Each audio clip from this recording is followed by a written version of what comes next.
I didn't start streaming again by accident. We're gonna stream for maybe the next 30-40 minutes. Oh, whoops.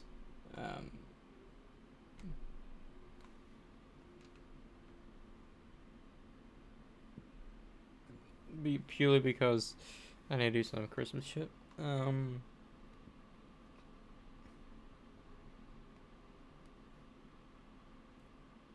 want to get at least a couple levels done there. Which would be pretty good. I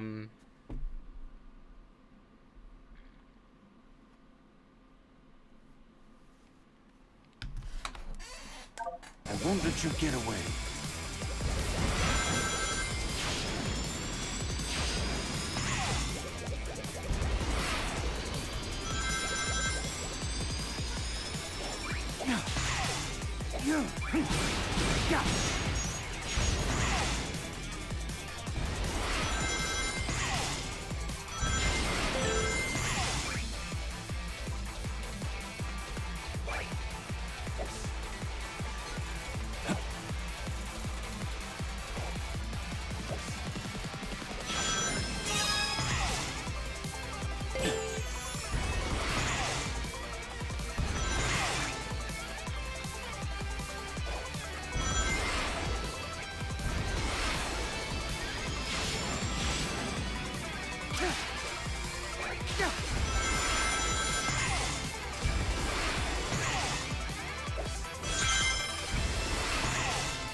This is the ultimate power.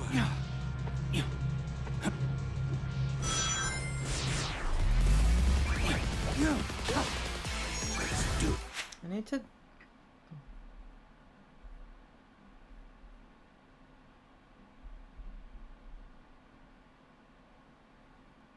So he goes into the center.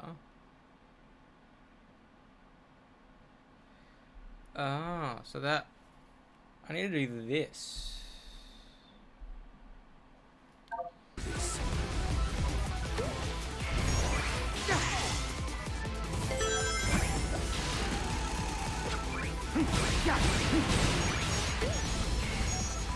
Chaos control.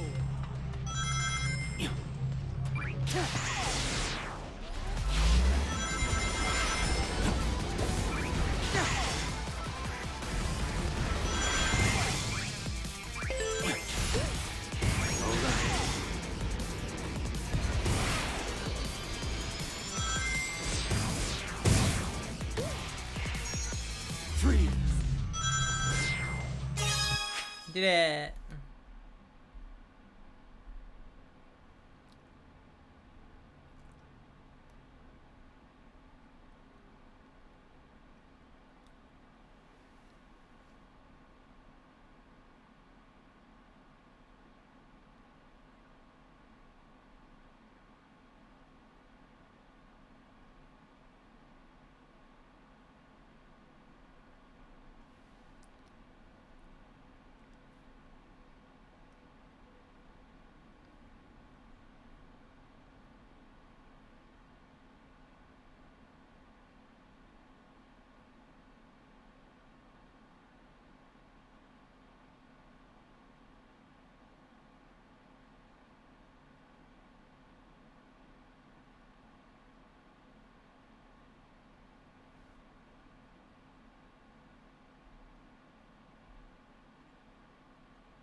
So I need to go to the top route. Top route, go up high.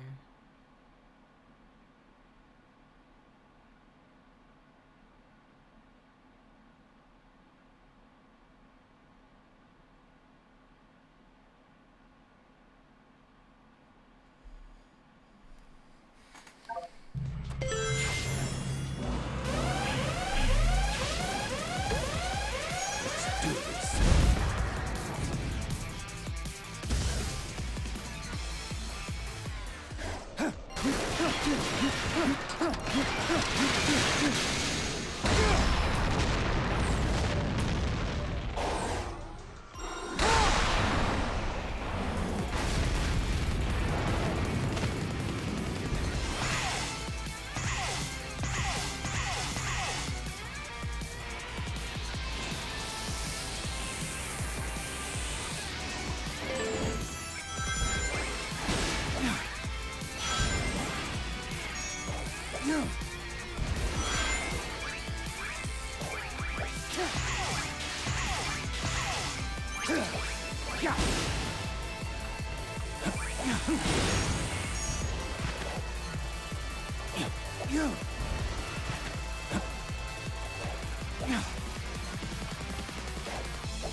All right.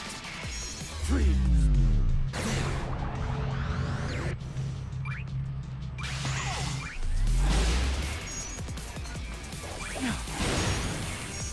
Why?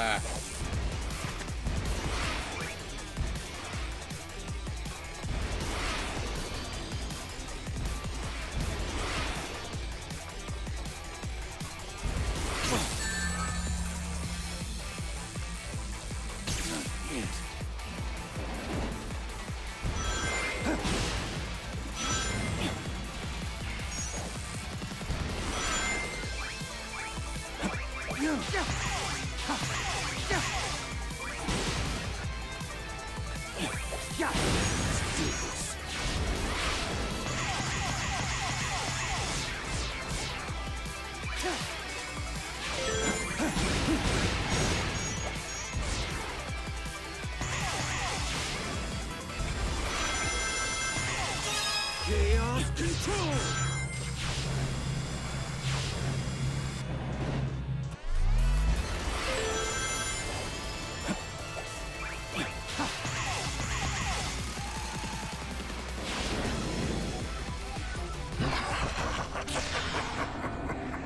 You.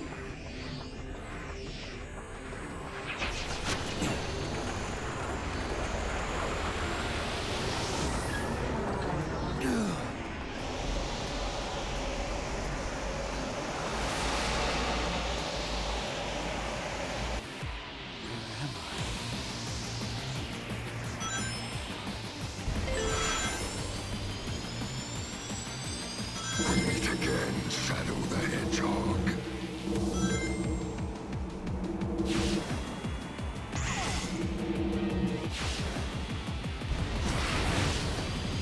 My latest creation. This is your doing?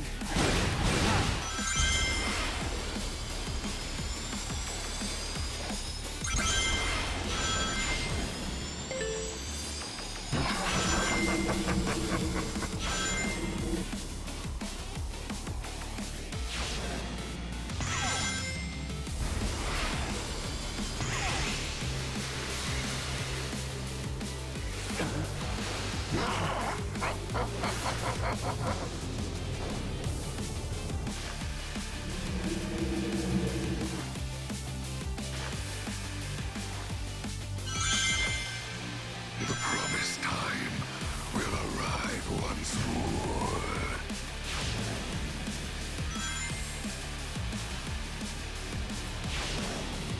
You cannot deny your fate.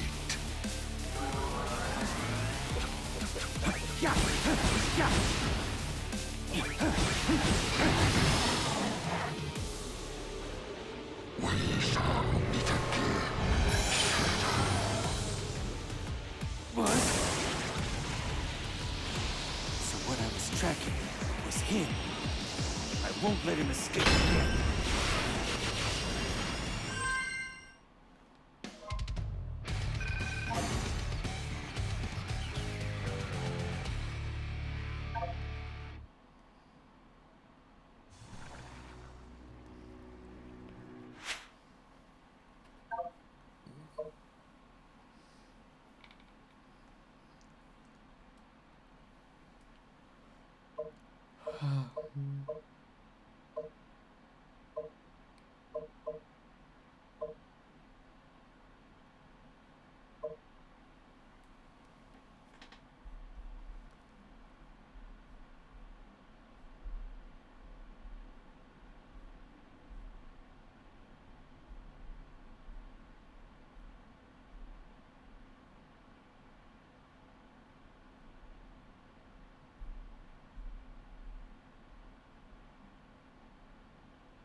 I only need the first two.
Is there a reason why?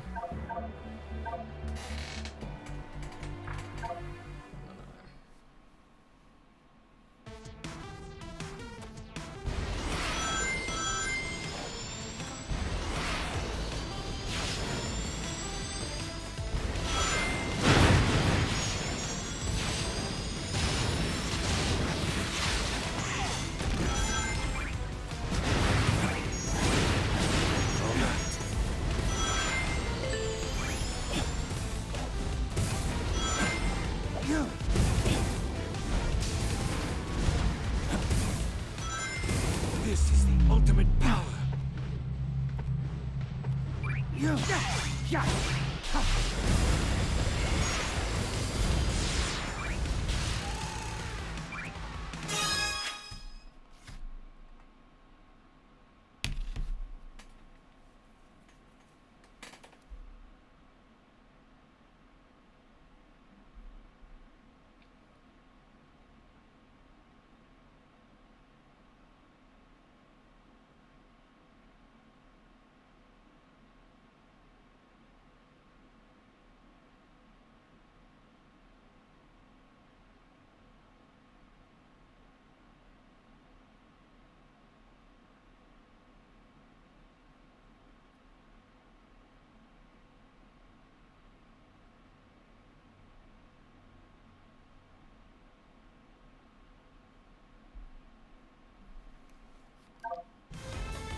I'm sorry.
Yeah, I did it.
This is the ultimate power.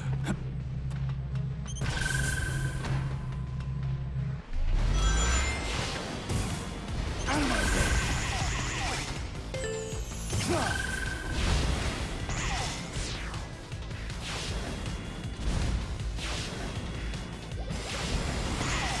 Nice.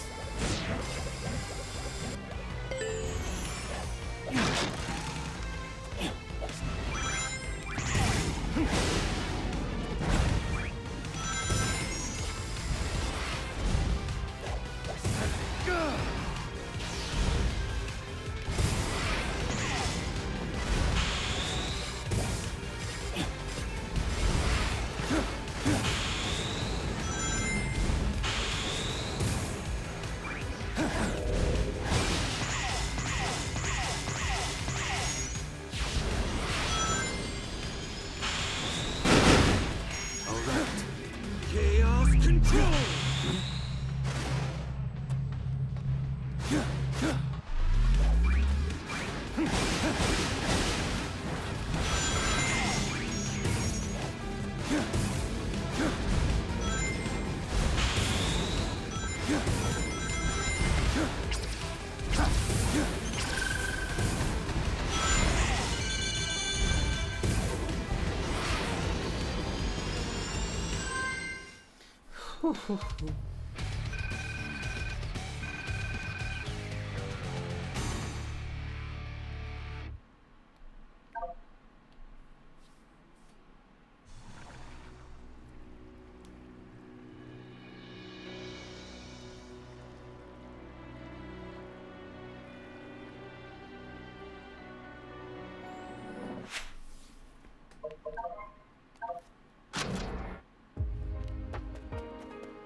When is the third one?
Hmm.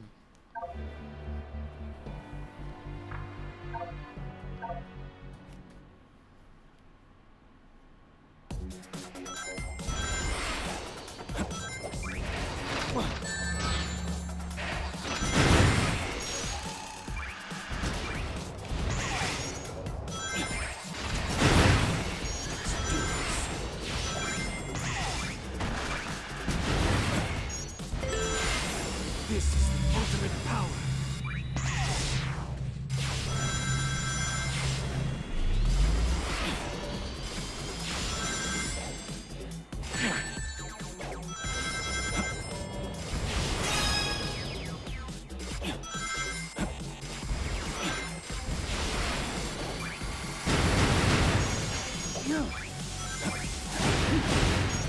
All right. Free.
Out of my way.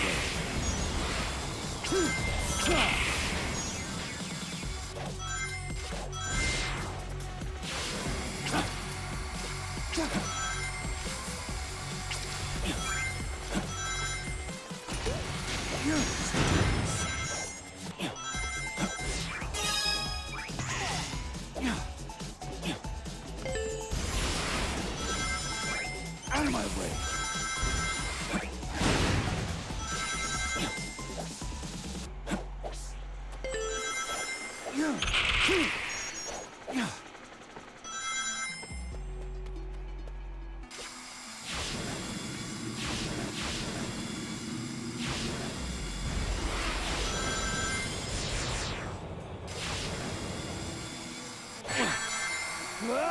All right.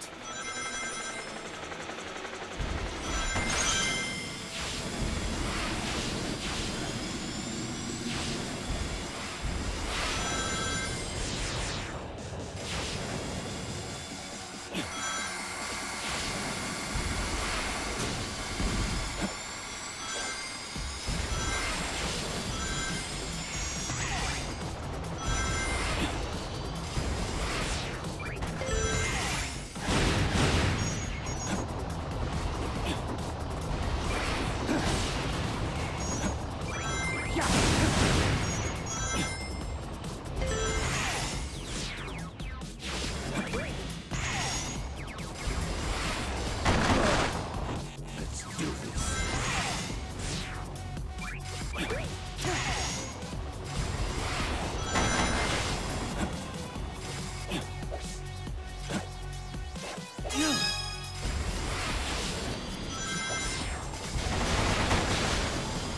Chaos control.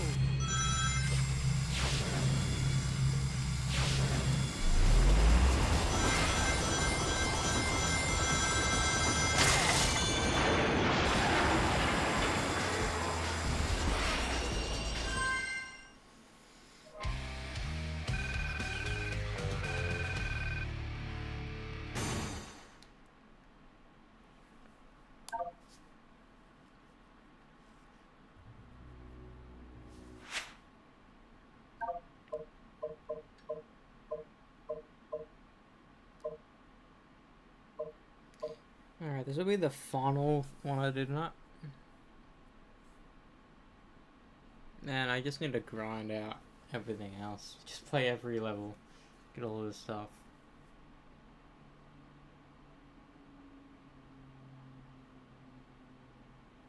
Alright, let me do some math. 1, 2, 3, 4, 5, 6, 7, 8, 9, 10, 11, 12, 12. 12 times 3. 36. Damn. So I have to do all the majority of the challenges again to get to 96.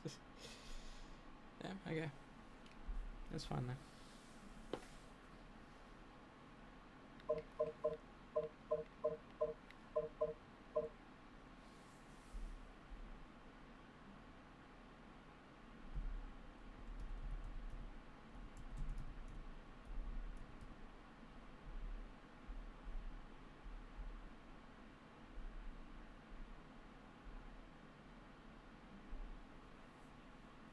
I need the first and the third.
Damn. All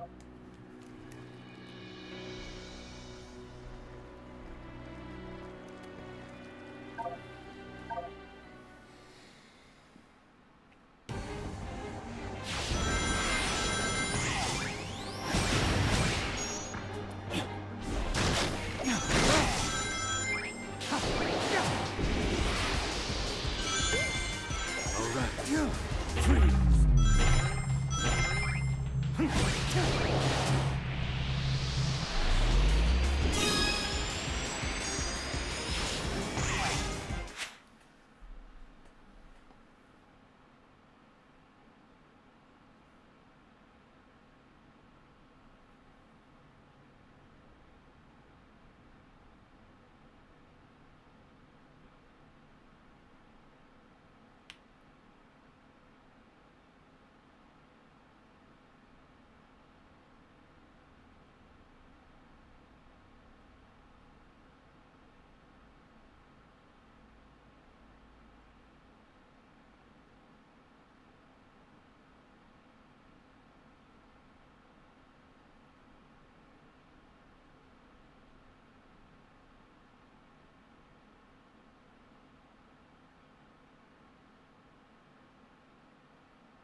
Chaos control!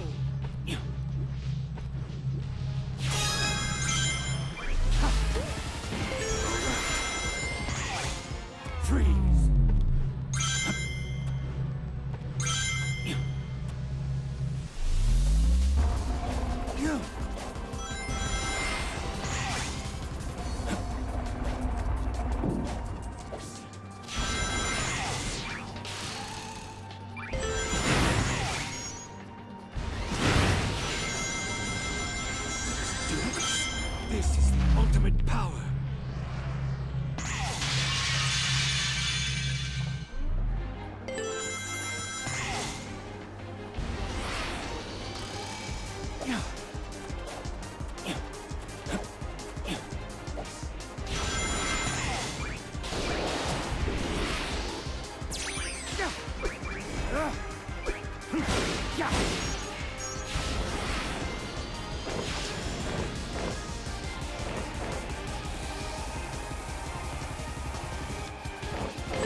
I accidentally... I thought the second one was the third one. But I still got it. I was thinking legit when we got to this area, like, I don't think we got the third one. But I'm glad we still got it though.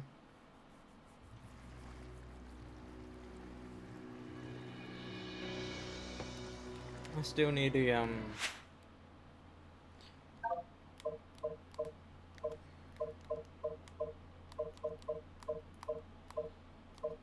I need to get all three for this.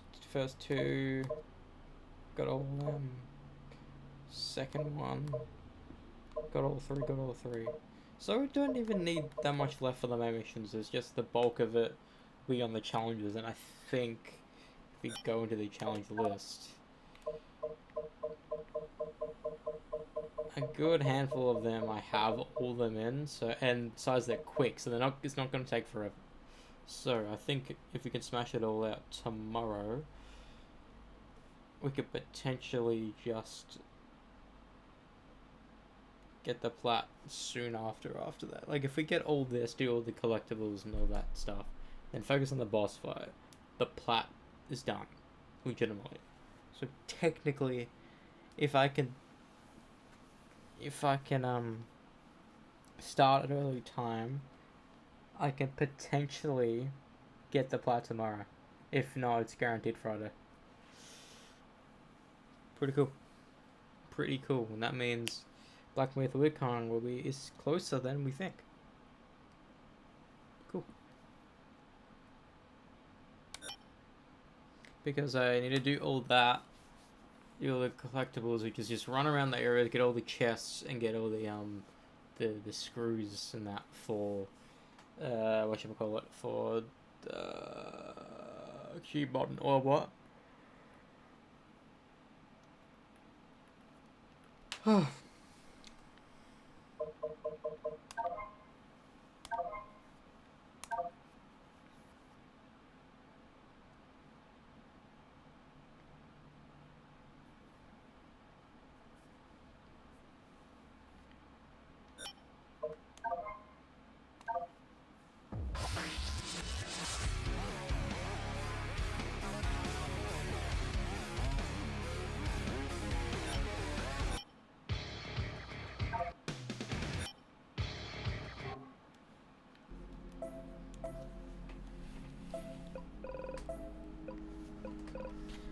Is the trophy guide 30 hours?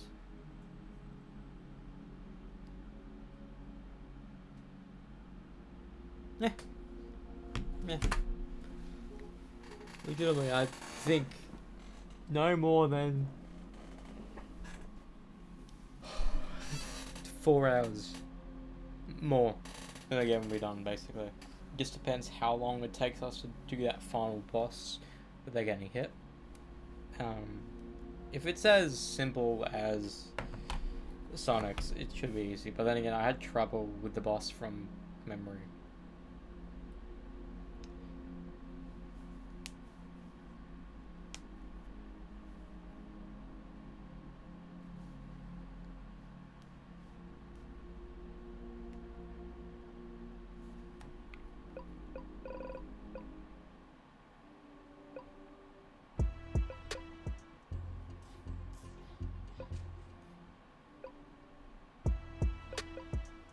Bro, I know I can play it whenever I want, but I want to play it again. Sure, I have a single trophy, but part of me like kind of wishes there was a DLC, because this game legitimately was the most hyped game last year, and I think everyone, yeah, legitimately, 15 friends own this game.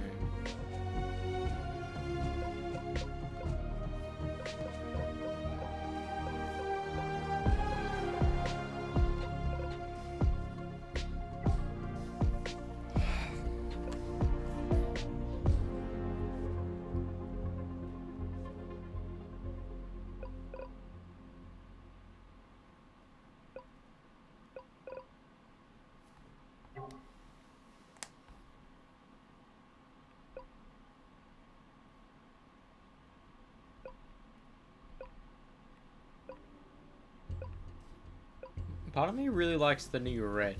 This red looked more orange. And the cool thing about it is that I'll be able to play Spider-Man Miles Morales again, blind essentially. Which is cool. Because we played it. We played it last year around this time anyway. Because we played it essentially right after we platinumed Spider-Man 2. Like if I go into the trophy list, let's go all the way down. We got the plat November, so we played this game throughout November.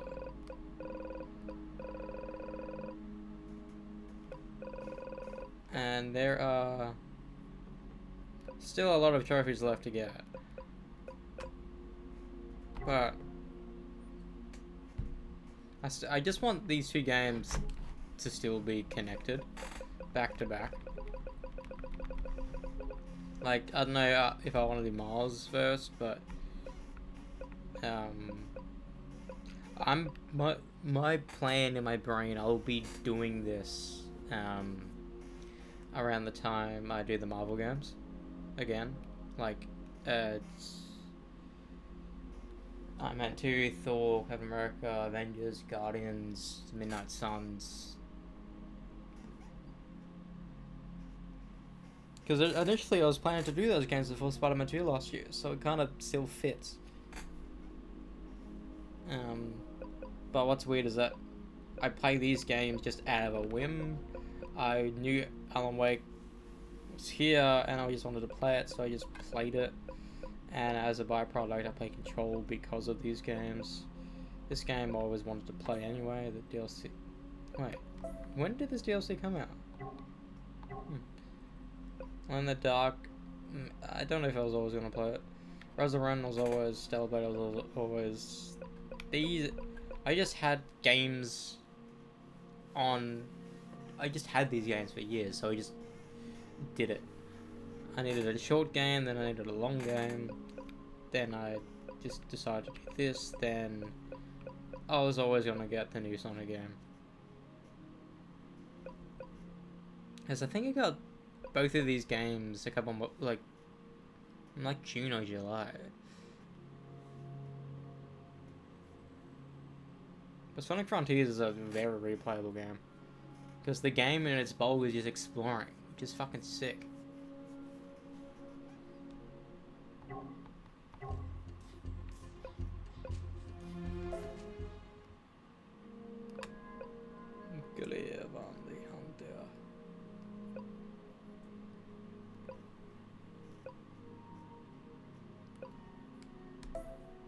What is secret level?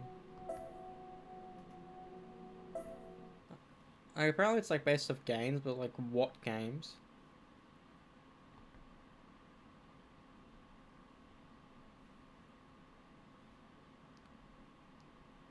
Dungeons and Dragons, Sifu. I don't know what that is. New World, Unreal Tournament, Warhammer 40,000. Pac-Man. Crossfire, Armored Core, The Outer Worlds, Mega Man, Exodus, Spelunky. Wait, there was a Concord one? That sucks. Honor of Kings, Playtime. I kind of want to watch this.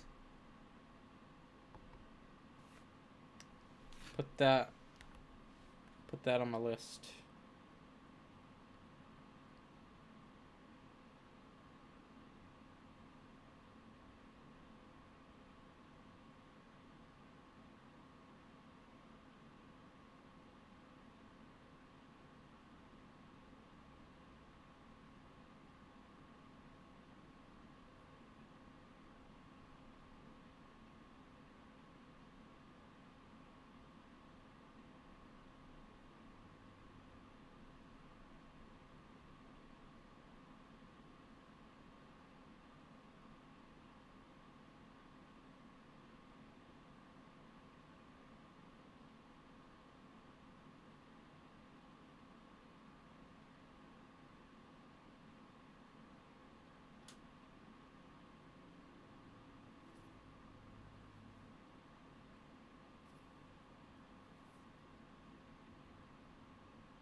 Cape Crusader.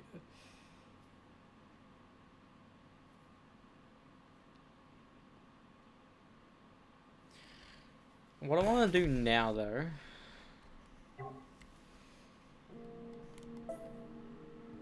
I want to go into the tabs because I want to see Critical's review of what do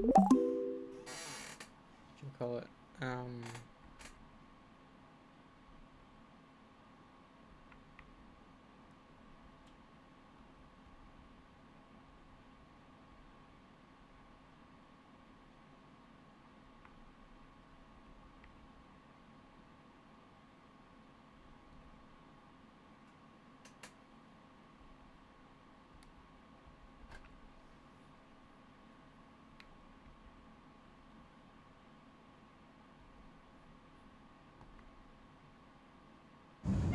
Speeding drivers face large fines. Police and speed cameras are there to keep you safe. Speeding, chances are you will be caught. Anywhere, anytime, anyone. Yeah, but half the time you get pulled over when you're not going that fast or barely over the limit.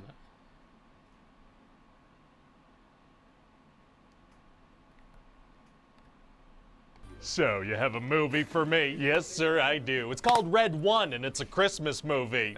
Oh, a kid's movie. I didn't say that. Oh, like a more mature movie for grown-ups. I didn't say that either. A fun tongue-in-cheek movie for teenagers? No tongues in any cheeks, no. This movie's gonna take itself pretty seriously for some reason. Right. So who's this movie for exactly? Fans of Dwayne "The Rock" Johnson, doing that thing where he's Dwayne "The Rock" Johnson. Ah, this is one of those things.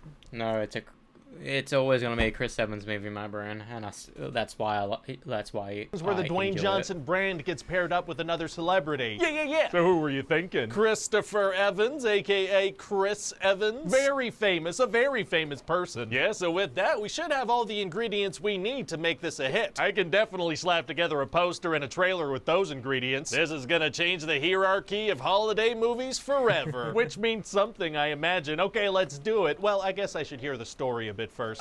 Sure, yeah, I guess I could share some of that. So Dwayne Johnson's character is named Callum Drift. Did you have that name left over from a Fast and Furious script? I did, yeah. I figure why let that go to waste. Smart. And he's the head of Santa's security, but he's one day away from retirement. Oh, I wonder if he's gonna have a huge adventure before that happens. He is. Oh boy. So he's retiring because he thinks the world is naughtier than ever and he can't see the magic anymore. Being naughtier than ever is tight. Well, I wonder if he's gonna have an experience that changes that perspective over the course of the aforementioned adventure. He is. Oh, wow. Wow. So anyway, the world's best tracker, this guy Jack O'Malley, he's gonna unknowingly provide some bad guys with the location of Santa, who then gets kidnapped. Uh-oh. And Jack O'Malley's not a great guy himself. He's a stealing candy from a baby type of guy. How are we gonna show that? We're gonna show him stealing some candy from a baby. That'll work. That'll get us there. And get this, Jack, he's not a very good father to his son. A bad father in a Christmas movie? Oh man, I wonder if the events of the movie are gonna make him see the error in his ways and become a better her father. They will. Oh, sick! So anyway, turns out there's this big secret organization that oversees mythological creatures, and they're gonna kidnap Jack to torture him and find out why he tracked Santa. Like some kind of funny Christmas-themed torture? Oh yeah, Polar Bear's gonna squeeze him so hard that he has to answer or he'll be crushed to death. Oh my god. His ribcage would collapse, you know, that'll kill you. Shards of your own ribcage going into your organs. Jeez, yeah. So since he didn't actually know that he was tracking Santa, they're gonna make him team up with Callum to track Santa again to save Christmas. How are they gonna do that? Well, they're gonna use some of Callum's powers. Like, get this, he can make a small car big and he can also shrink himself down. You ever seen anything like that before? Well, yeah, I mean, Ant-Man. Ah, it's okay, we can just make it a tiny bit different and call it a day. Okay, maybe he doesn't shrink himself down to ant size, but like, toddler size. It's a day. Great. And so Jack tracks down the guy that brokered that original deal, and they go see him in New York City. Not New York. Better make it Aruba or something. What? Why? Well, if Dwayne Johnson's not going to be in the jungle in this movie, we at least have to put him next to a palm tree, or he's going to get real pissy. Oh, really? Super pissy, and he'll even stop aiming for the water bottles. What? So what happens in Aruba? Well, they find out that the whole kidnapping plot is the work of the Christmas Witch. Who should we get to play her? I don't know, maybe the girl who played a witch in The Chilling Adventures of Sabrina? Smart, someone with a proven track record of witchiness. So Callum suspects that she's working with Santa's brother, Krampus. Okay. And so they head into this big monster den with giant Krampus dude and a bunch of other monsters. Why is Jack going into the action? Isn't he just a tracker? Well, because he's one of the main characters now. Got it. So then Krampus doesn't want to let them leave, so Jack is gonna make a deal where Callum and Krampus have to get into a slap fight. I've seen those on the internet. Those are popular on the internet. That is why this is in here. Neat. So the deal is, if Callum wins the slap fight against this giant Krampus dude, they get to leave. But if he loses, they have to stay. Uh-oh, gonna be tough to get out of that situation. Actually, it's gonna be super easy. Barely an inconvenience. Oh, really? Yeah, see, they do this thing where they, you know, cheat and lie and go back on their word and run away. Very heroic. So then they find out that the Christmas Witch's evil plan is to trap everyone on the naughty list in little snow globes forever. How do they find that out? Well, she actually traps Jack and his son in some snow globes. Oh, no. Yeah, but they admit to each other that they weren't great, and so that breaks the spell and they get out. Oh. So if everybody on the naughty list gets trapped in snow globes and then admits they were wrong, they'll just be set free? That's not a great plan. Hey, shut up. So then they track down Santa and the witch, and it's time for the final fight. Oh, boy. Yeah, and the witch takes her true form, which is a big old ogre. So how are they going to defeat her? Well, Krampus is going to swoop in and help out. Oh, he had a pretty big change of heart. He did, yeah, because the movie's almost over. Well, great. So then they trap the witch in a snow globe and save the day. Wow. Well, let's hope she doesn't, you know, repent for her sins or whatever. That would probably set her free, yeah. But then the movie's done and we've created a cinematic universe. I like the sound of that, assuming this turns a profit. How much is this gonna set me back, you think? Oh, well, I mean, you gotta pay The Rock a lot of money and then put a bunch of money aside to just have the cast and crew ready to go whenever he feels like showing up to set, so, I don't know, $250 million? What?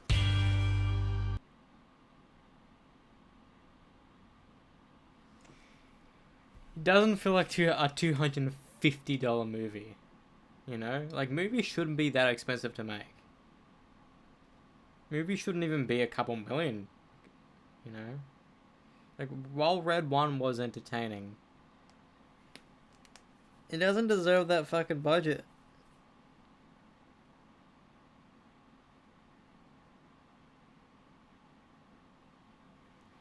And, like, having movies that expensive to make will surely not turn a profit.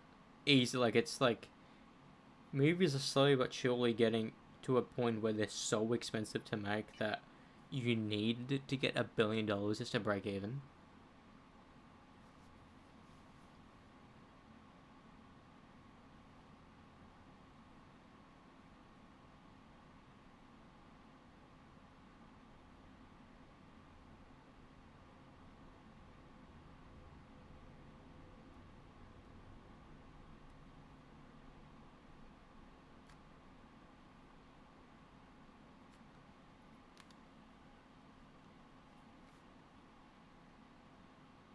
Here's how long it would take for everyone in the world to see the new Madame Web movie.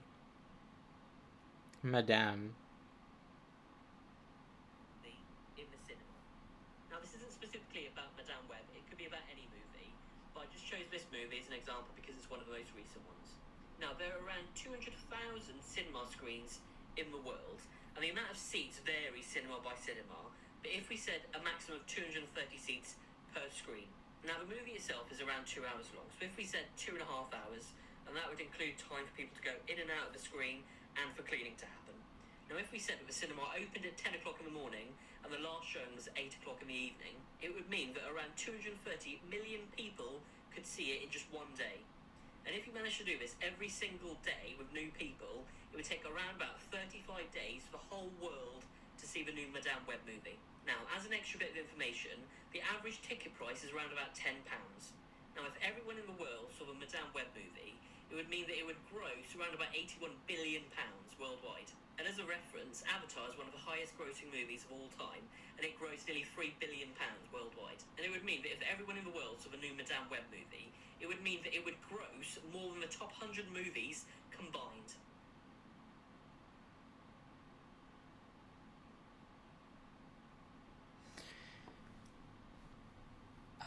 Whilst people believe that movies, like, everyone will see these movies, it's just not a fact. Like, if you have a group of people, every one of them aren't gonna see the same movies. You know, sure, like, maybe these two will watch a movie together, but then one of those people watch a different one, and one of those other people watch a different one. Like, I'm a person that will watch everyone, but this just not plausible. That's, like, people think, like, if it's that easy, why don't a bunch of movies make over that amount of money? Like, it's not because everyone doesn't. Some people don't want to watch comic book movies. People despise comic book movies. Like, it's to the point that it became niche to the thing to watch, to the point that it's not the thing to watch anymore. That's why the movies haven't been grossing that well. That, like, basically from Age of Ultron to Endgame, everyone was watching the MCU movies in cinemas, no matter if you liked them or not. Everyone was. You can argue they did for No Way Home, maybe, and Deadpool and Wolverine, but other than that, not really.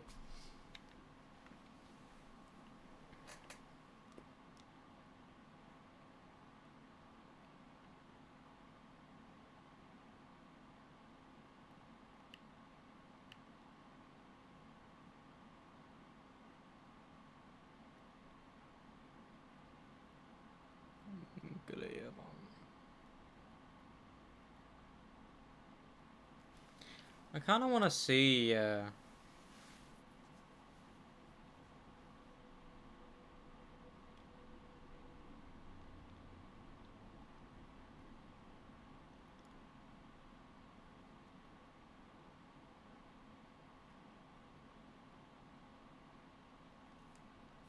let's watch it.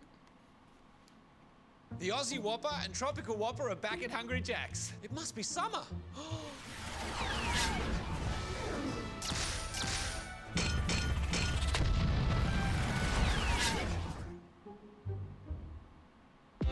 I heard how the You can do like placements a part of the same and internships. Obviously, just instead used of to be It's a burger. finally here.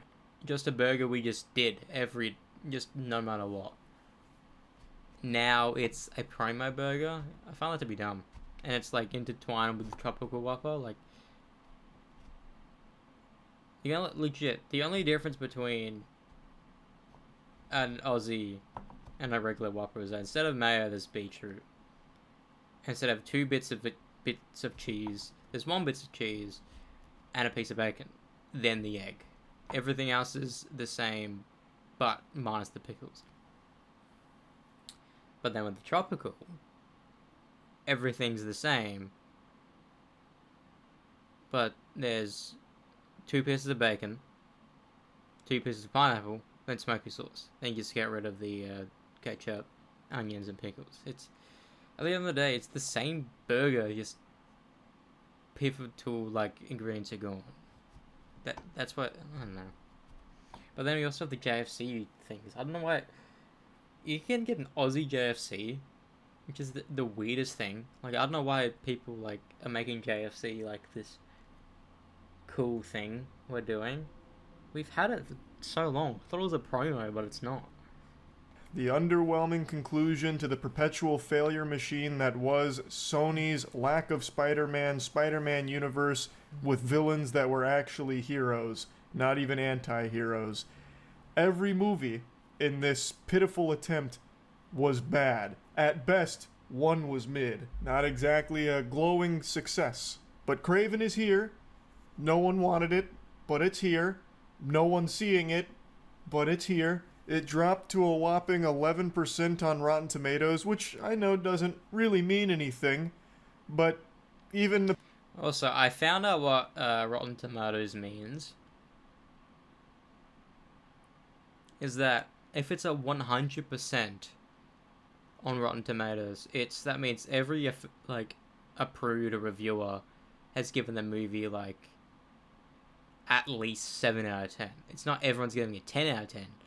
It's that it's 7 out of 10 or higher. That's why it's 100%. But if it's lower, that means it fluctuates. Like, a lot of people, some people will be in 1s, 2s, 3s, 4s. That's what it means. So it's not like 100% means everyone's giving it 10 out of 10. No. People that aren't just like Rotten Tomatoes critics don't like it. And it was pretty clear that this wasn't going to be a good movie from the very first trailer, really. And it only got worse as time went on, where even the director came out and publicly begged, actually groveling, for people to go see the movie, saying to please give it a chance. The writing was on the wall that this wasn't going to be good. But it is better than Madame Web. And it's better than the worst movie of the year, Borderlands. I will get my best compliment out of the way for Kraven right now. Things happen. And that is more than you can say for both Madame Web and Borderlands. Now, that's about where the compliments come to a screeching halt, really. There are some action sequences that are good, unfortunately brought down by really bad CGI, but despite that, there are some good action moments. Like, there's 2 kills in here that I actually thought were pretty cool, like, kind of creative, so that was... Yeah, I know exactly the ones. One of them is using the bear trap on someone's head, and getting this, like, a pulley system, and he just gets pulled in half. There's a blade there, then he just crotch first into it, and everyone in the cinema did this weird wince, and it's like, holy shit. Nice. And that's every single compliment that I could possibly fish out for this movie. So I just got back from seeing it and fighting off the drowsiness from how boring the first act was, and I took some notes, which is how you know the movie wasn't very good when I start taking notes. I do want to mention that they had it in the biggest theater there, like the biggest screen, and I was one of only like 10 people seeing it. So I'm getting the impression that this isn't going to be a, smash hit.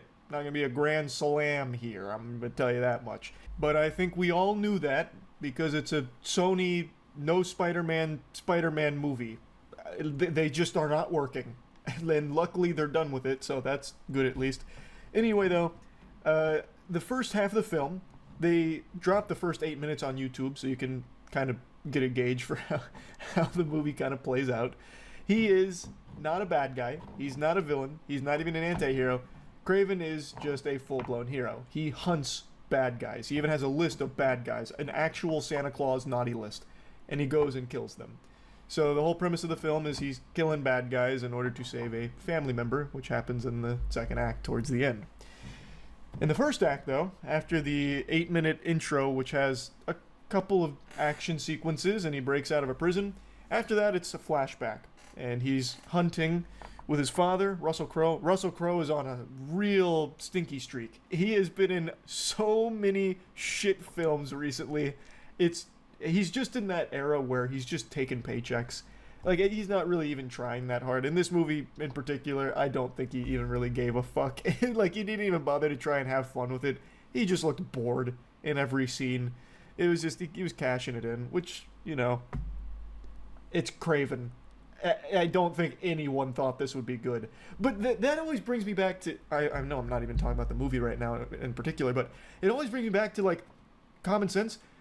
a movie of this scale, with this kind of budget, goes through so many different departments, so many different people put their fingers in the pie. How could nobody pipe up and say, hey, this is bad? Nobody's going to want to see this. Like, I don't know how that doesn't happen. Like, I understand lazy cash grabs, but usually a lazy cash grab has a chance of making money. Craven never even stood a fucking chance. What's the point? It's not like they even tried to do anything with it, really.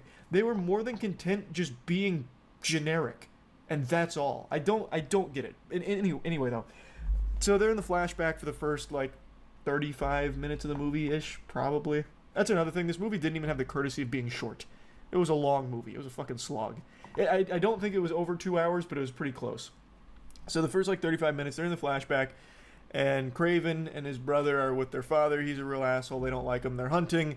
There's this like big chunk. You know what's even weirder is that I don't know if it's he explicitly stated in the movie that it's different, but in the movie that both of them share a mother, but the dad, Russell Crowe's dad, Russell Crowe, the character, it's Sergei's dad, but then the other dad is a different person. Like, but then in the comics they have different mothers. Because when I was watching, I thought they had different dads. But now looking at it, it kind of makes sense that he still cares for Dimitri to an extent. I don't know. Lion that is a legend, and their father Nikolai wants to kill the lion so he can become a legend, but instead the lion has a staring contest with Craven, Sergei. So they have a staring contest for some reason. They like bond, and then Nikolai shoots the lion, and then the lion panics and mauls Sergei, and then carries him off into some bushes and plops him down. And then a girl comes over with a magic potion and dumps it in his mouth. So that girl is Calypso, and in this flashback, there was a different flashback scene where Calypso's with her grandmother, and she's doing like a tarot card reading that ends on the strength card, which has a lion on it, and then the grandmother gives her a potion and says it's going to heal someone in undreamed of ways. And then that girl is on like a photography trip with her parents, and she randomly decides to like get up and leave, and then she stumbles across the lion and Sergei, and then she pours the magic. Like, that is the worst part of the film. It is, because it just doesn't make sense. Elixir in his mouth and gives him the tarot card and vanishes, so then he wakes up with superpowers. That's his origin story. It's really fucking lame. It's super lame, but it's bad. It's just bad. Then after starting to figure out that he's got new powers and stuff, he decides to abandon his brother and leave his father behind and go live in the woods. And he's basically just Tarzan. He's just Tarzan. A lot of the first 35 minutes is spent with him staring into animals' eyes as animals stare into his eyes.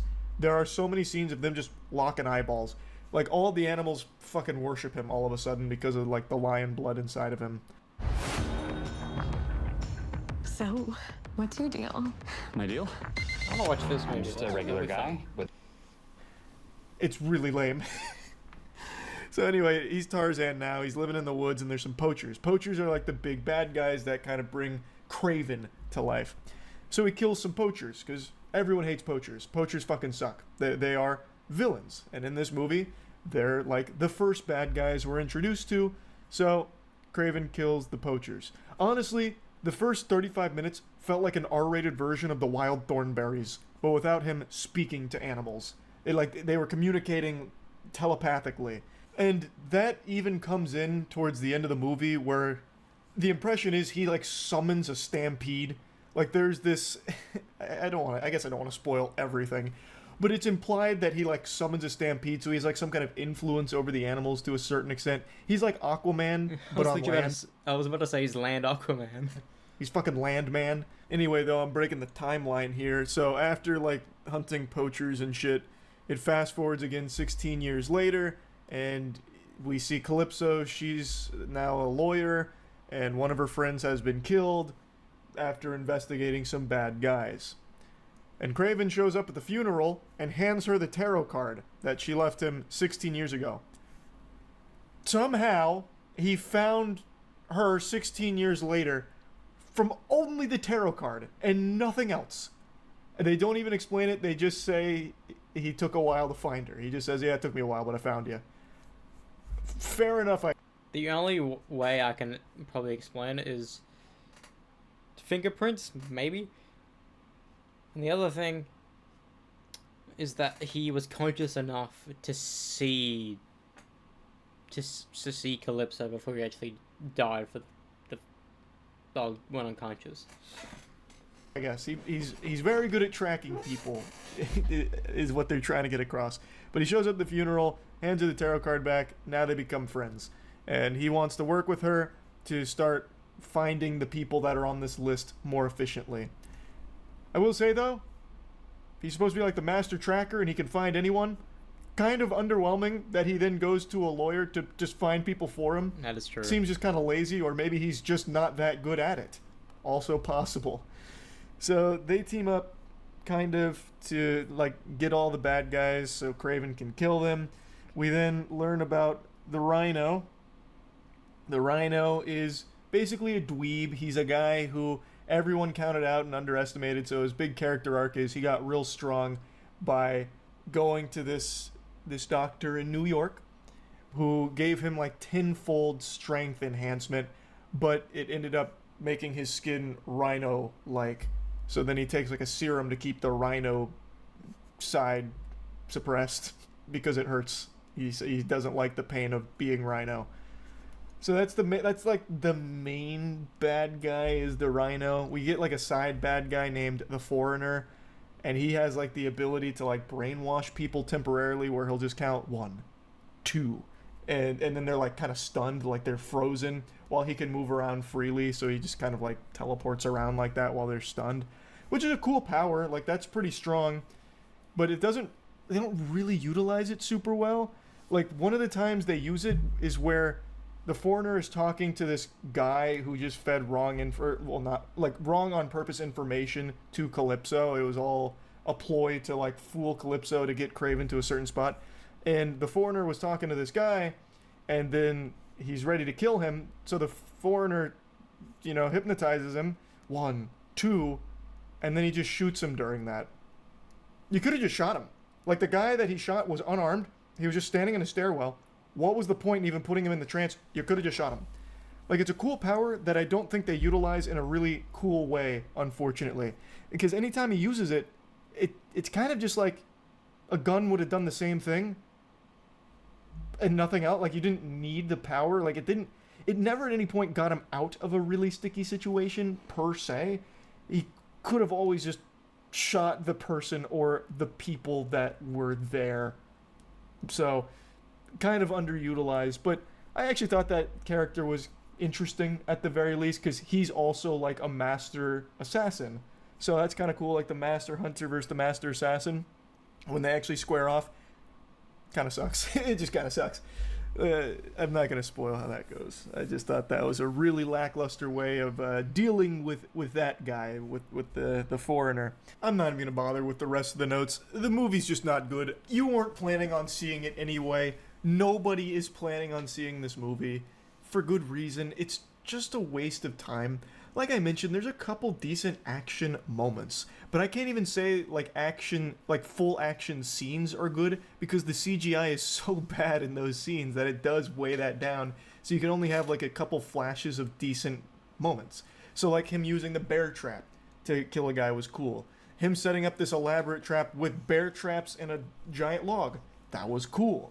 But the rest of that scene around it, not very cool. So there's like a couple of moments that are decent, but overall it's just not really a good movie. It is infinitely better than Madame Web, though. That movie had nothing in it, like actually nothing, and it's better than the Borderlands movie because that movie also had nothing in it, and Borderlands is still worse because not only did it have nothing in it, but it had the worst fucking jokes ever. At least Kraven, this movie, doesn't really have many jokes. Like, maybe 1 or 2 total. So, it's better than 2 of the worst movies of the year. So, it's improvement, like, all things considered, for the Sony villain Spider-Man verse, but they're not villains, they're actually heroes, there's just no Spider-Man. Anyway, that's really about it. See ya. Looking for a...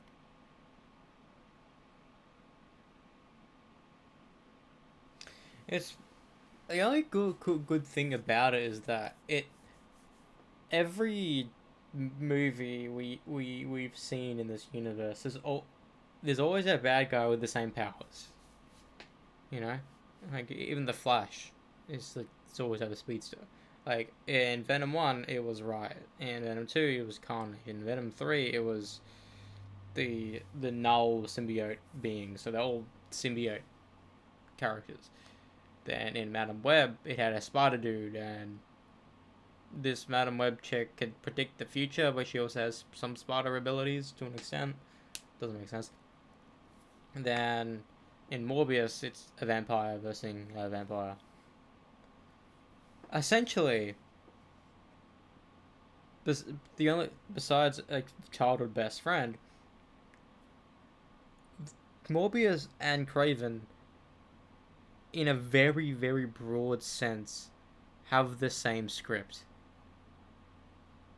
At the beginning, we see them in the future, but then there's a massive flashback that shows two kids in a pretty shitty situation wanting to be better.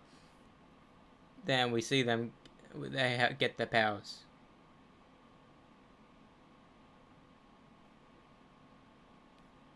Then, like, the only way it would make Kraven be the identical is that if Dimitri became Chameleon when he was away. Legitimately, that would make a bit more sense.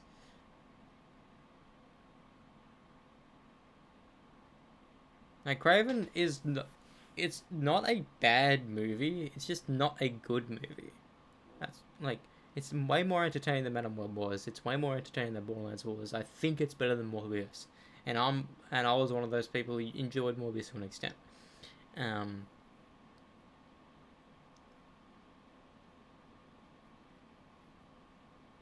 But, like, no one's talking about it, but 6 Sonyverse movies, and 3 of them came out this year.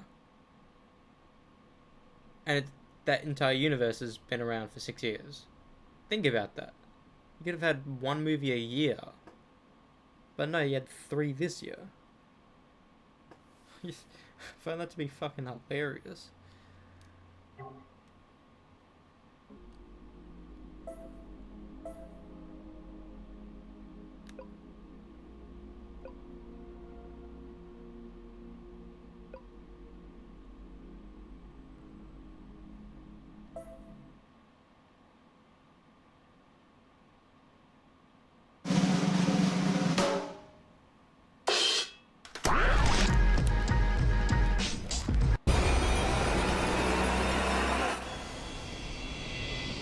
Can't believe my Prince Charming is taking his princess to Disney World. In first class, no less. I'm so glad I persuaded you to upgrade our tickets. Baby gets what baby wants. Melvin, don't pinch me. I dare not wake up. Our dream of going to Disney World as a couple is only hours away, my love. All right, folks. We're about halfway to our destination to beautiful Orlando, Florida. Local temperature is 85 degrees and clear skies. Perfect for any travelers going to Disney World. Too much Moulin Mushu pork at the airport. I'll be right back. It's not Mulan, it's just Panda Express, Jasmine. Out of my way.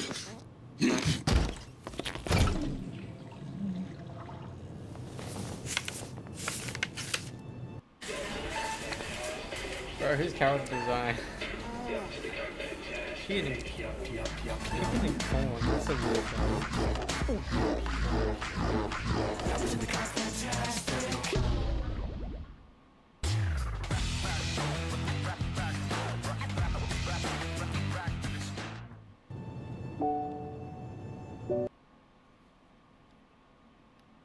This is 15 minutes long. Fuck yeah.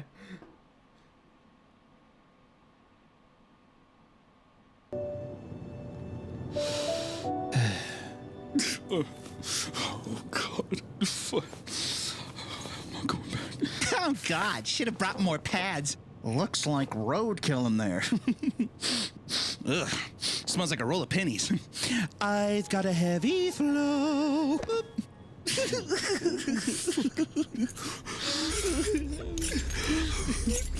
Nemo, where are you? Where the fuck are you, Nemo? Oh, there he is. Okay, I'm okay. I'm okay. Are you all right? I can't go back. I won't go back. To Disney World? Oh my God! Is there a doctor on the plane? It's gonna be okay. Is there a doctor on the plane? We have a medical emergency. It's gonna be okay. It's gonna be okay. She just doesn't care. Ladies and gentlemen, due to a medical emergency, we're going to have to land in Kansas City. We appreciate your patience. Sit back and relax. We'll be landing soon. Land early? Like this plane landed? We have to land this plane early? We're not going to Disney World? What? No! No! Classic Jerry. You ruined this for all of us. Land a plane? I want to go to Disney. Darn. Yeah. I wish there was a way we could keep going, but looks like that's what we have to do in this type of situation, baby. Oh well. Is that what you really wish? That we can go to Disney World right now? Because I can do that for you, Melvin. Oh, I can do it for you. Yeah, that'd be great, but Well, you're lucky that you're dating a fairy godmother, because your wish is granted. I'm sorry, but my Prince Charming doesn't want this plane to land, so go tell the pilots that we're not landing the plane. Lady, Jesus Christ, just sit down. Don't talk to her like that. She's right. We want Disney. Take me to Disney.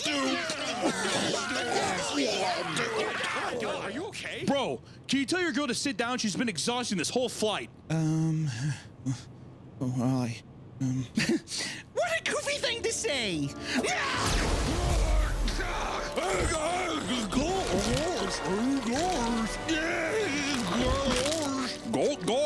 Gorge. What the fuck is this?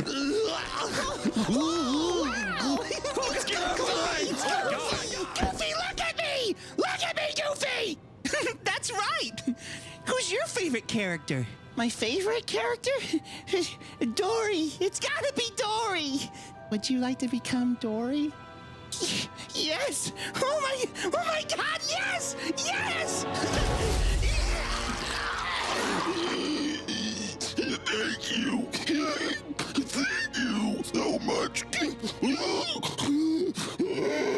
Can you tell the pilot not to land the plane and to continue to Disney World? Jasmine. Oh, why don't you let me tell the pilot? The least I can do. Aw, how sweet. My Prince Charming coming to save the day. That's so nice of you. Oh, and one more thing. No funny business. All right, come on, everyone. Time to separate the real Disney fans from the fakers. Now who's ready for Disney World?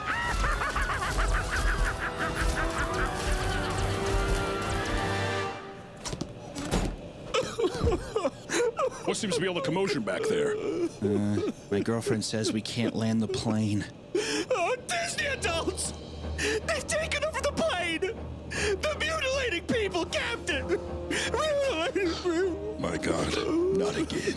When will they learn not to let those monsters on a plane? Keep them on the cruise lines, damn it! God! Ladies and gentlemen, we're about to experience some rough air on our flight to Orlando. The seatbelt sign has been turned on. Thank you. Damn it! It appears all is lost. I didn't even know the wand was magic. I tried breaking up with her, but she'd just wave it around, and I don't know, I felt bad. So. Wait.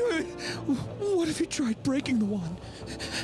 And that got rid of her magic powers or something? I mean, that could save all the passengers, right? Me? Take her wand? No.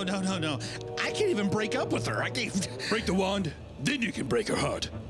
The sooner you destroy that wand, the sooner we can take back control of the plane. Please, passengers are in danger. You're our only chance of surviving these Disney freaks.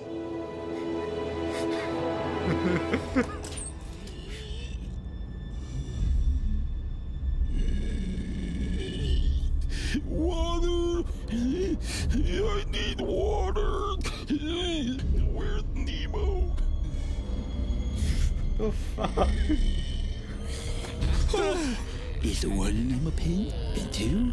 Is it here yet? Don't touch my pins! It's mine! Give No, it it's here! mine! No, it's I mine! got it first. What?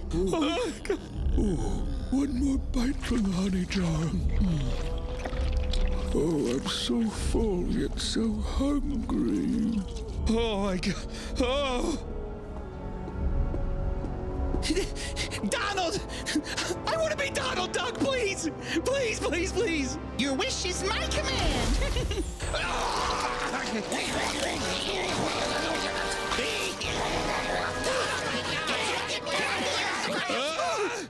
My prince! Would you mind holding this? These mini panties are a bit too mini if you catch my drift. You've been poking and prodding all morning. God dang. God dang it. Old pussy's playing Hungry Hippos with my panties. Quick, bring it now! Why did you do that? To get rid of your magic powers. Melvin, I don't need a silly wand for my powers. I can use them whenever I want. Disney just gave them to me. You see, when I was 3 years old, they kidnapped me while my mom and dad were riding Space Mountain, taking me to a dark room, some flashing lights and tubes and liquids, and I don't remember it all too terribly well. All I know is that it was pretty magical. And before I knew it, I was back with my parents. But you see, I was blessed. I was chosen by Disney.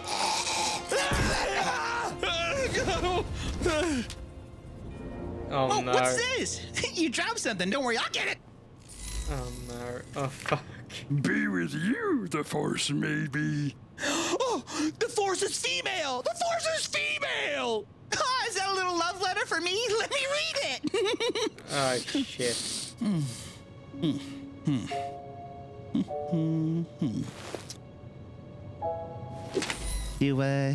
Do you really mean this, Melvin?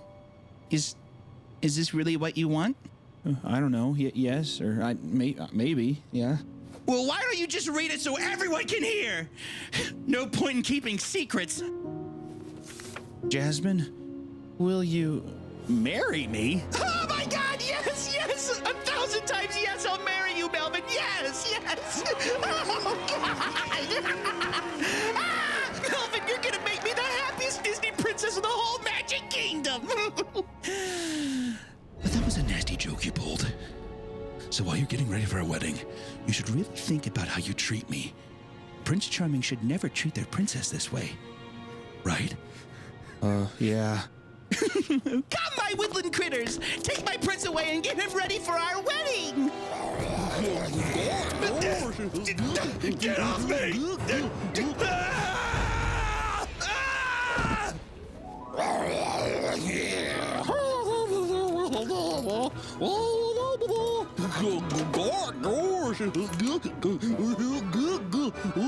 No, don't take that off! My titties! No, don't touch me there!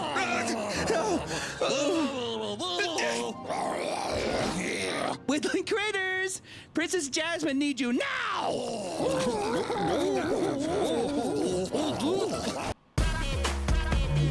Fucking meat Kenny, man. What the fuck?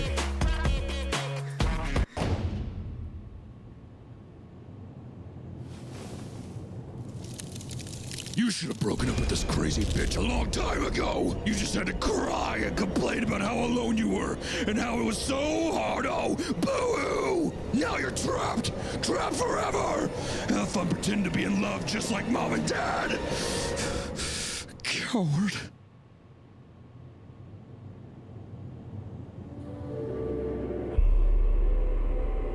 She's ready! Is this really the rest of my life?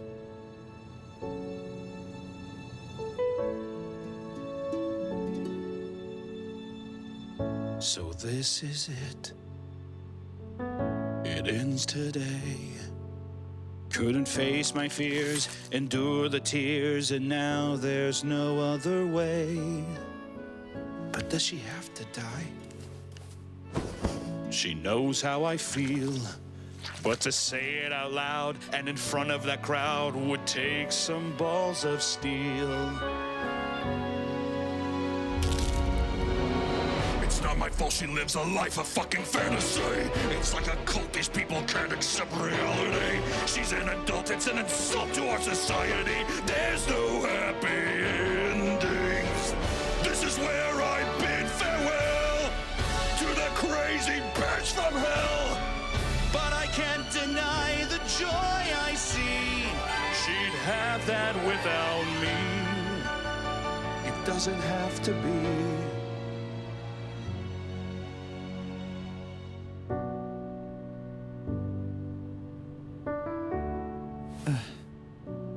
Jasmine, there's something I gotta say. If I told you I loved you right now, it would be a lie. What are you doing? Oh, man, I thought that was gonna be way better. Jasmine, I don't love you. Gosh, Melvin, lay her down easy, bud. God damn. It just seemed easier to live in discomfort than to break your heart. And I was a coward. And really, I was leading you on. I can't marry you. It's over. Jasmine, I'm sorry. This isn't the way fairy tale weddings are supposed to end. This isn't a fairy tale wedding. It's just a fantasy we're both living. And you deserve better than this, Jasmine. You're right. I should take the plane and crash it into Disney World, killing you, me, and everyone aboard this plane. Cementing us all with Disney's love. My prince is so smart! People talk about us like Romeo and Juliet!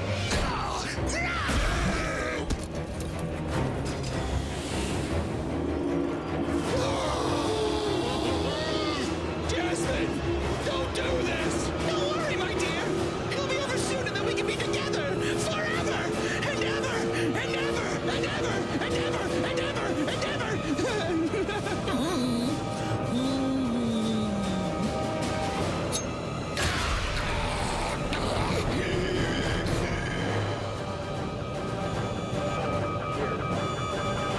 Paul, damn you! Paul! No! Melvin! You're past the park! Let's fly, my beauties! Here I come!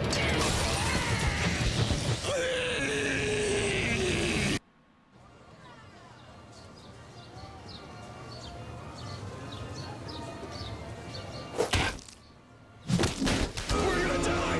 We're all gonna die! Hold the steering wheel, damn you!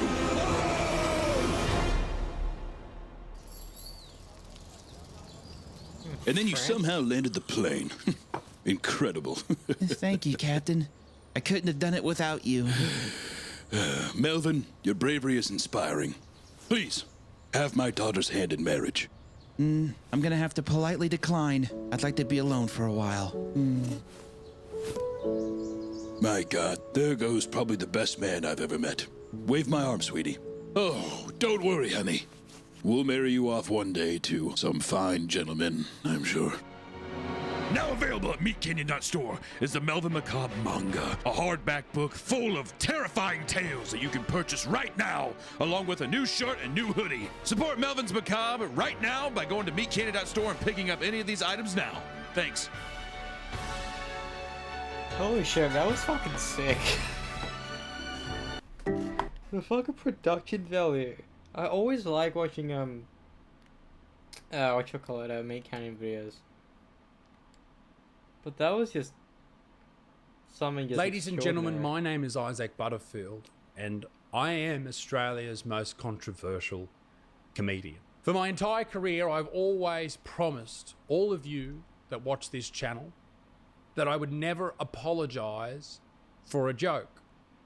But that ends today. I have seen the error in my ways, and I was terribly wrong in what I did. No doubt. And it's hard for me to take that on board. I'm a family man. I care deeply about the people that pay money to see my shows, and it's weird to know this guy has just been doing tour after tour after tour after doing one viral video multiple times.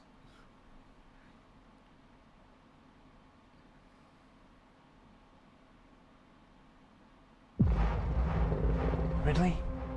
Are you okay? It kind of felt like it was showing me something. I get this feeling I don't think we're supposed to be here.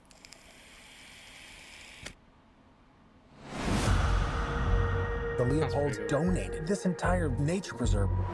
And they care about a lot of things, not just pharmaceuticals. Fine. I will sit there and smile. Sorry, we're late. What happened? You walked from the airport or what? It's perfect timing. I need you to act like everything is fine. Is there something in your car? Mike Poulter. Cool.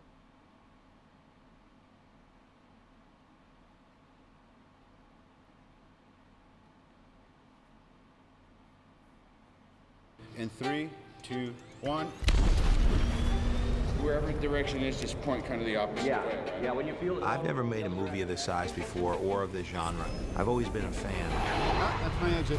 But it's a daunting undertaking. That voice there is the voice of this guy. Don't worry about consistency. Worry about impact. This is Johnny Favs, Jon Favreau, and he directed this. That's the coolest thing I've ever seen. Not bad, huh? Yeah, this movie. Everyone's seen this movie. Peace. So last time around, we talked about a little movie called Swingers. Vegas, baby, Vegas! Mainly because it introduced the world to Jon Favreau as a serious writer, serious producer, and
Going to Disney World as a roll of pennies.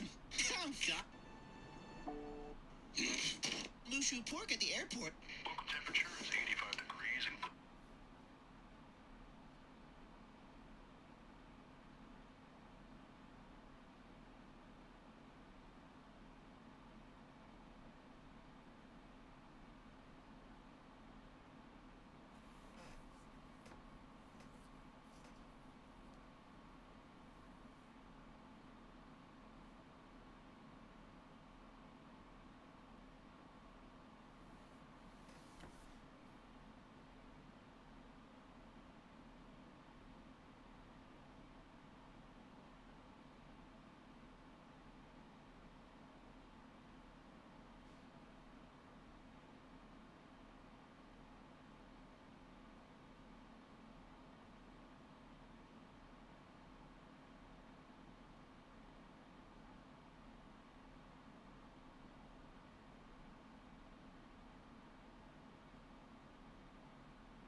Floyd?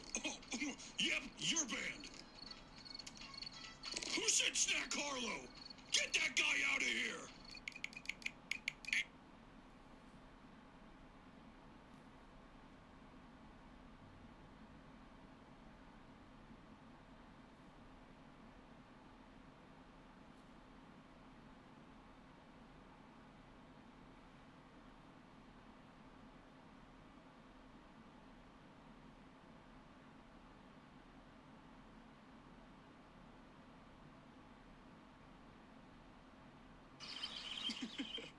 What?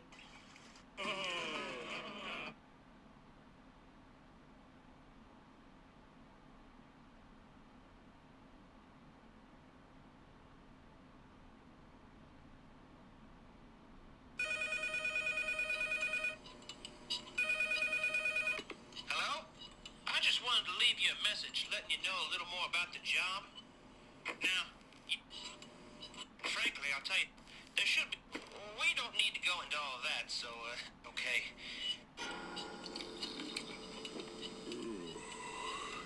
Hello, everybody. I'm Markiplier. Oh, God. I can smell your bones from here. Sweet, sweet calcium. I need more calcium.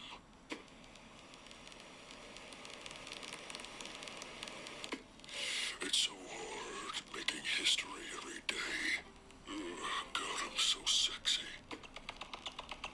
Oh, the milkman's being shy in his room.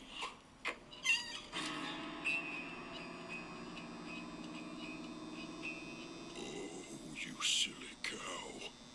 You have all the milk, don't you?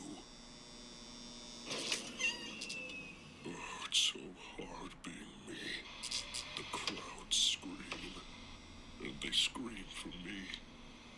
Glory comes at such a heavy price.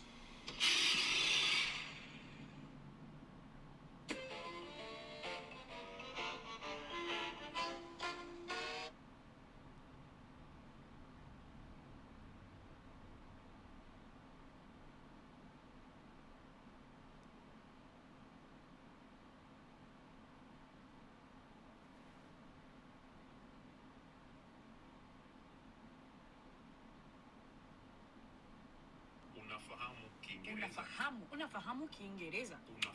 She speaks Swahili. Is it just me, or are we tired of using these apps and you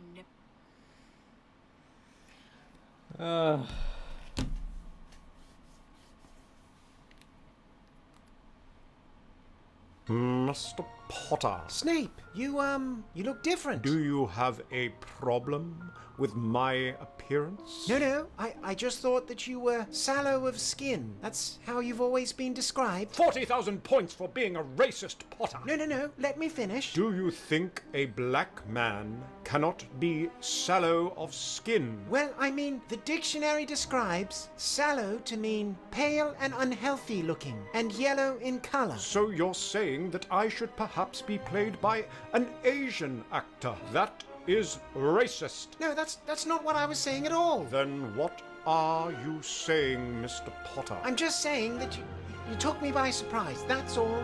I think most of us were expecting Adam Driver. He's not even British. Mr. Potter. Snape, you, He's not even British.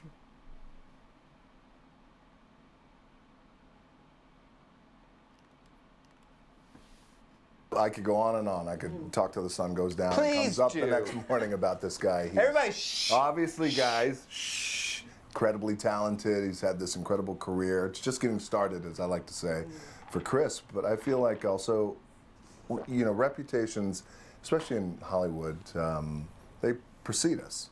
And even though we've never worked together, I had heard that he was an awesome guy. And that was important. We have a policy for $7 Productions, and just for me too as well. Like, we've reached this point in our career where like we don't want to work with anymore. You know what he said to me when I first spoke with him? He was like, "Listen, man, we just have a policy here. No." And I was like, you know what, man? That's right up my alley. And he's right. Like, you know, your vibe on set matters, specifically with a Christmas movie. I could go on and on. I could talk.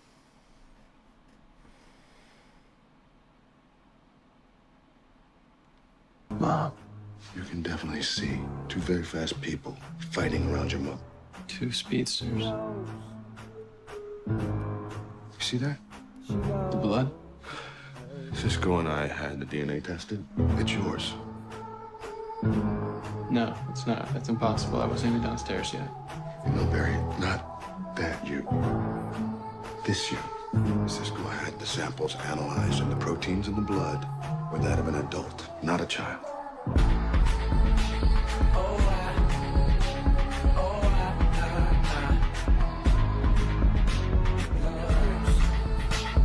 She knows, and I know she knows, and I know she knows, and deep down she knows. Mom, you can.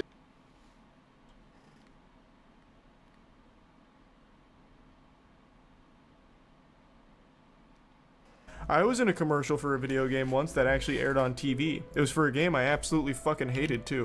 It was the World War Z commercial. Let me see if I can find it real quick. Is it this one? Nope, not that one. Basically what happened is I played this on a bad game night on stream a long time ago, and I was sarcastically playing the multiplayer and I was shitting on people. So I was just like over-exaggeratedly celebrating every kill, and their marketing team reached out to ask if they could use a clip from it, and I said sure. So they actually aired it in their commercial on TV. What the fuck was it called? Days to War Reactions trailer? This might be it. Yeah. This game is dog shit, by the way. I hated every second of this. That was the best they could find. On like the worst kill ever from Hi Daddy just running at me. And this aired it in TV. It was pretty cool. That was my big silver screen day. I was in a... Felicity filled you in. I thought we were your team. Running off to bust someone out of prison sounds like team business. And what happens to us when you get caught? You've made it clear that we can't do this vigilante thing without you. When I get caught, I'm not gonna get caught. Right, because we're not gonna let you do this. I'm sorry. Did you say that you're not gonna let me? Well, I thought if he saw you guys all united against his crazy plan, he'd reconsider.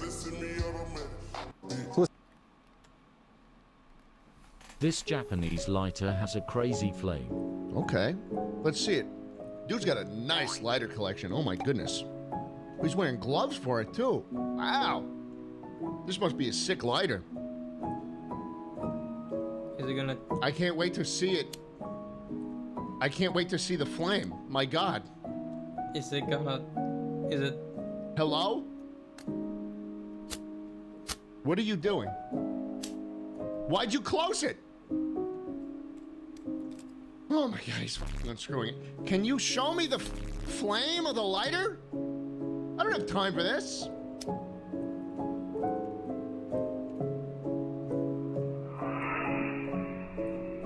Boom, 46 seconds. I'm out. This Japanese lighter. Kind of crazy how The Rock went from loved to hated. What was the turning point? Great question. I think the public turning point on The Rock, like the biggest public turning point on The Rock, was Black Adam. Everything about that was so cringe. People learning that his contracts say he can't be like perceived as bad, he can't lose a fight. I think Black Adam is when the public really turned on The Rock. I wonder when I turned on The Rock. I used to love The Rock. Like growing up in the Attitude Era of WWE, I still think he is still very good at promos. I even liked his earlier movies. He was in something called Be Cool. Man gets fucking hypnotized and has amnesia or something once every like 5 years where he pretends he's trying In and Out for the first time. He's done it 3 times. I really think probably just how many movies he started to be in. Like even before Black Adam, he was just landing so many roles playing the same character every single time. Probably one of the biggest ones, G.I. Joe. The Fast and Furious feuds, that was definitely something people didn't like. Him and Vin Diesel got kind of crazy how The Rock... Calling all White Walkers! You know what, Bracket? Hey! I was listening to that. Maybe you should be listening to Chester's molecular monitoring system so he doesn't, you know, turn back into a black hole. Relax, okay? I put the freaking alerts on my phone. Oh, you mean these freaking alerts? Yeah, see, I handled the situation and prevented us from being sucked out of existence by a giant death vacuum. What did you do with your Tuesday? Nothing. Is that? Nope. Stop. No.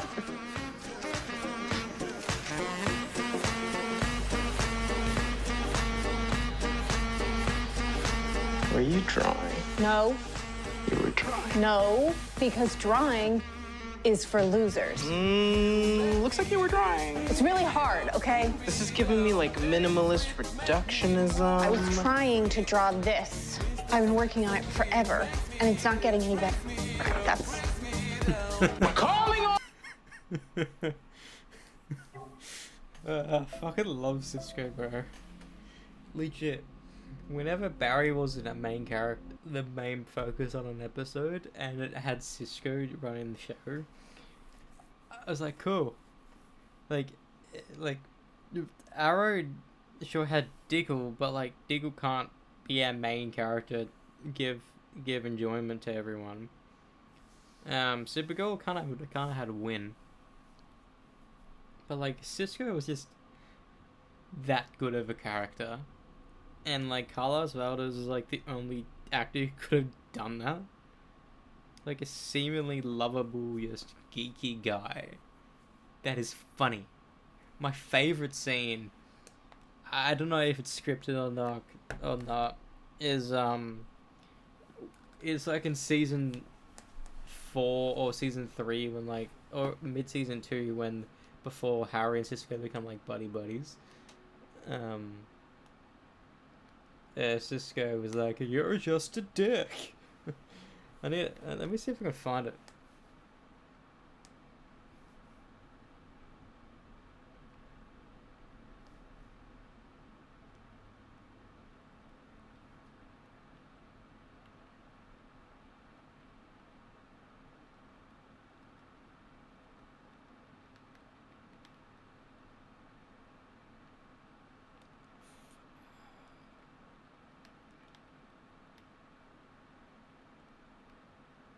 What the fuck?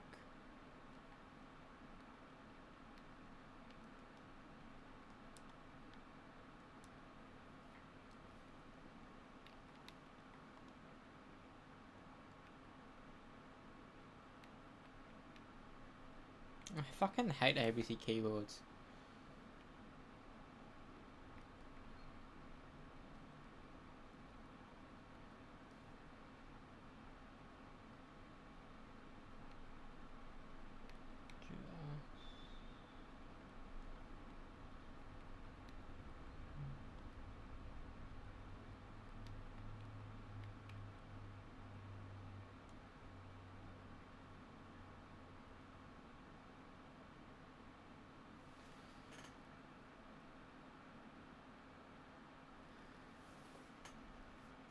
Found it. Melon Mayhem Mountain. Buckle up, it's time for watermelon skiing. I'm gonna rip out your hearts and eat them for lunch. Delightful. I'm sorry. Yeah. And not for killing you. I'm sure I had a good reason. Joe, I'm sorry. I'm starting to think Joe, I'm sorry is my actual name, considering how often you say it to me. Thank you. That's embarrassing. Harrison, don't get up. Sorry. I thought I slipped on an ear. I didn't. If I did, I'd be hearing things. Oh, hell no. All right. Abort! Oh, my God. You know, our Dr. Wells may have been evil, but you're just a dick.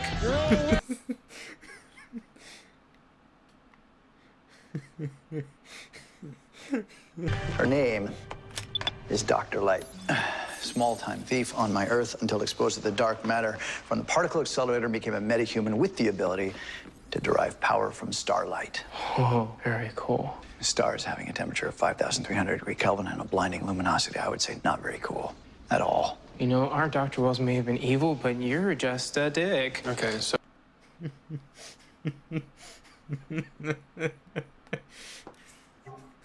It's one of my favorite Cisco moments. It's like, yeah, yes, did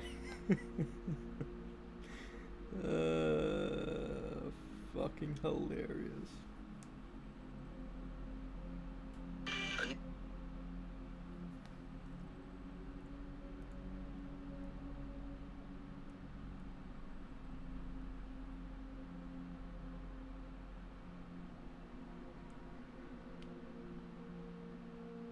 But you're just a dick. That's fucking hilarious, man.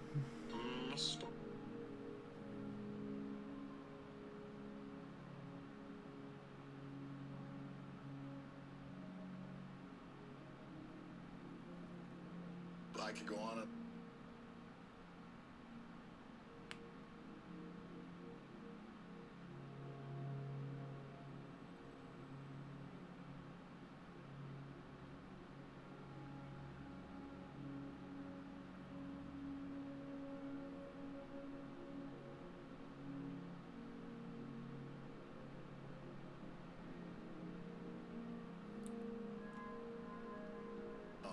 talk till the sun goes down. Please Comes up do. the next morning about this guy. Everybody, shh. Obviously, guys, shh. Incredibly talented. He's had this incredible career. It's just getting started, as I like to say, for Chris. But I feel like also, you know, reputations, especially in Hollywood, they precede us.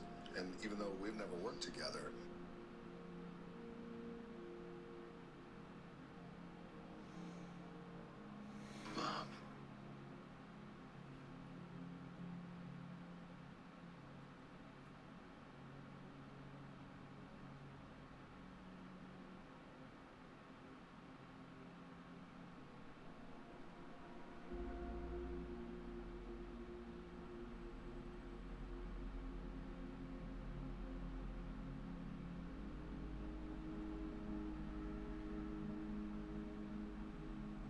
I was in a.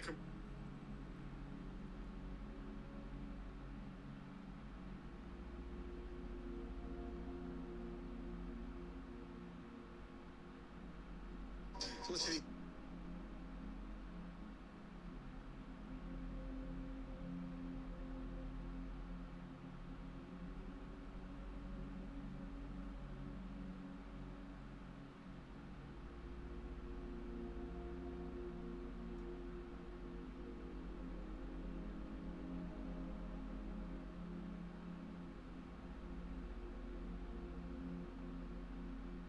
This Japanese lighter has a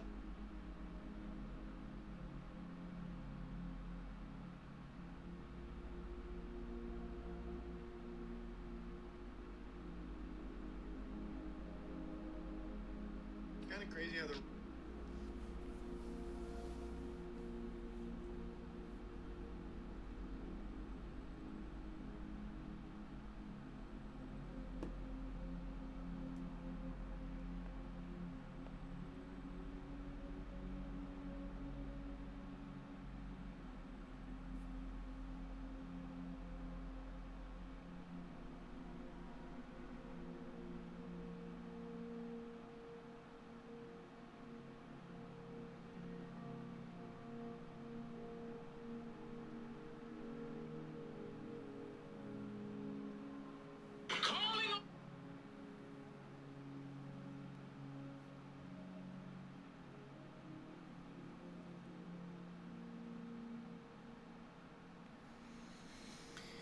Like, even though like season 7 and that were bad, Cisco saved it. Anyways, I've just been watching YouTube for the past hour and a bit. I'm sorry. But that Meat Canyon video, I've watched some in the past, but that was probably the best one I've seen. You know, just like cringing but laughing at the same time. That's what Meat Canyon does to you. Anyways, I'm done. Hopefully I'm on a decent time. But yeah, I'll see you tomorrow. See ya.